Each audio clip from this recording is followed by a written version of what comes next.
প্রতিদিন আমরা ধোঁয়া, ধুলা আর কোলাহলে ভরা নগরীতে জীবন কাটাচ্ছি। বায়ু দূষণ, তাপমাত্রা বৃদ্ধি, প্রাকৃতিক দুর্যোগ, এই সব সমস্যার বড় সমাধান লুকিয়ে আছে আমাদের চারপাশেই। সমাধান হলো গাছপালা। গাছ শুধু ছায়া দেয় না, অক্সিজেন দেয়, কার্বন শোষণ করে, প্রকৃতিকে রক্ষা করে। মানুষের জীবন, পশু পাখি, এমনকি পৃথিবীর অস্তিত্ব টিকিয়ে রাখতে গাছের কোনো বিকল্প নেই। বাংলাদেশে প্রতি বছর বর্ষাকালে পালন করা হয় জাতীয় বৃক্ষরোপণ অভিযান।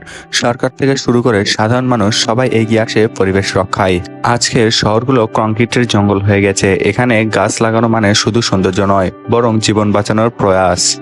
এক একটি গাছ যেন এক একটি জীবন রক্ষাকারী সৈনিক।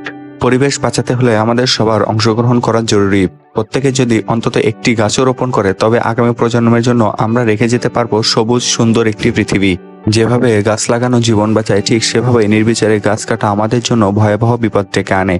তাই আমাদের শপথ নিতে হবে যতটুকু সম্ভব গাছ লাগাবো আর গাছ কাটার হাত থেকে প্রকৃতিকে বাঁচাবো। আমরা চাই আগামী বাংলাদেশ সবুজ হোক, যেখানে প্রতিটি গ্রাম, প্রতিটি শহর হবে গাছপালায় ভরপুর।